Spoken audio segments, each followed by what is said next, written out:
Sirach 42. Sa laing bahin ayaw pagpakasala pinaagi sa pagkahadlok kun unsay iisulti sa uban batok kanimo. Ania ang pipila ka mga butang nga dili gayud angay nga ikaulaw. Ang balaod sa labing halangdon ug ang iyang kasabutan. Ang makiangayon nga paghukom bisan sa mga tawo nga wala motuo Dios. Ang pakigbahin sa mga galastuhon uban sa kauban sa patigayan o sa kauban sa biyahe. Ang pagpakigambit o kabilin. Ang paggamit sa hustong mga timbangan o sukdanan. Ang paghimog ganansya gikan sa pagpatigayon. Ang subsub nga pagpanton sa imong mga anak. Ug ang pagbunal sa usa ka mabudhion nga ulipon hangtod motulo ang dugo.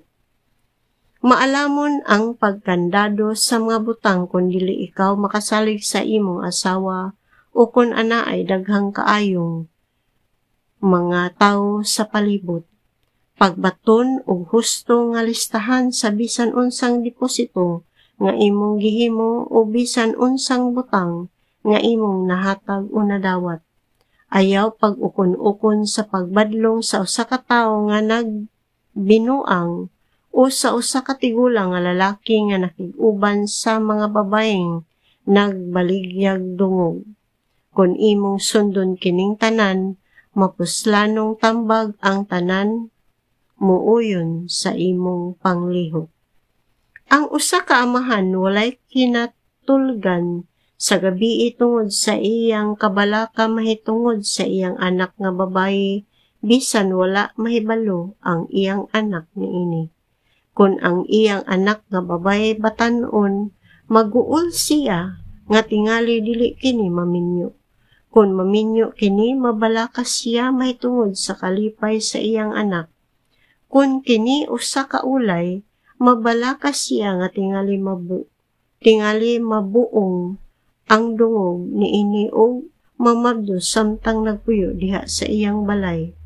Kung minyo na ang iyang anak nga babae, mabalakas siya nga tingali ang iyang anak magluib ug nga tingali dili kini manganak. Bantayi pag-ayo ang imong anak nga babae kun matinumanon siya sa iyang gusto. Kay kun dili himuon kaniyang kataw-anan at ubangan sa imong mga kaaway. Mahimo ikaw nga sumsuman sa mga tabi, diha sa lungsod ug maulawan ka diha sa publiko. Siguro nga walay mga bintana ang iyang lawak ug laing dapit diin makatan-aw siya ngadto sa pugtahan sa balay.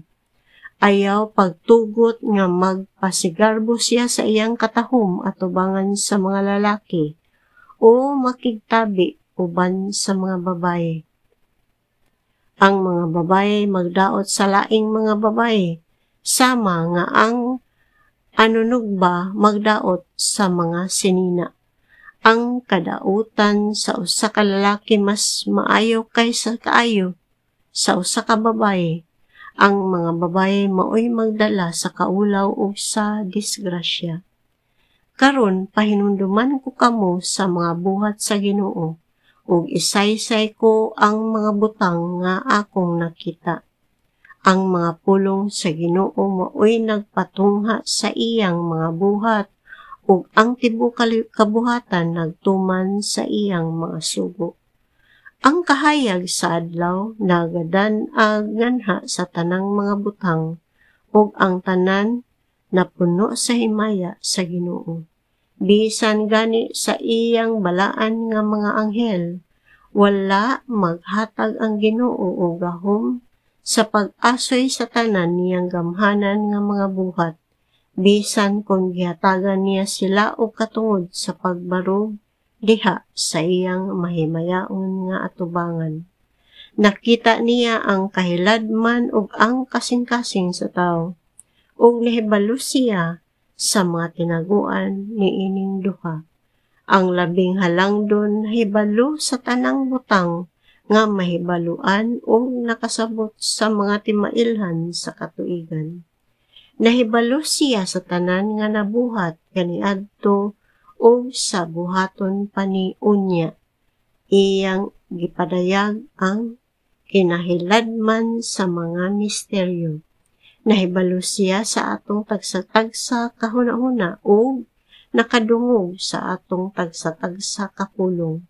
Ang kalibutan nga mahusay nagkapadayag sa kadako sa iyang kaalam. Siya mao hangtod sa kahangturan. Walay ikadugang kaniya o walay makuha gikan kaniya. Wala siya magkinahanglan kang bisan kinsa aron magtambag kaniya. Matahom ang tanan niyang mga buhat bisan ang labing gamay o ang labing hanap nga sidlak sa kahayag. Ang tanang mga butang magapadayon hangtod sa kahangturan o kining tanan adunay katuyuan. Ang tanang mga butang aduna gayoy paris o matag usa aduna gayoy kaatbang nga sukwahi niini o walay gibuhat ang Ginoo nga dili hingpit. Ang matag usa naghingpit gayud sa kaayo sa usa. May tawo pa ba nga nakakita og labaw pa niini katahom?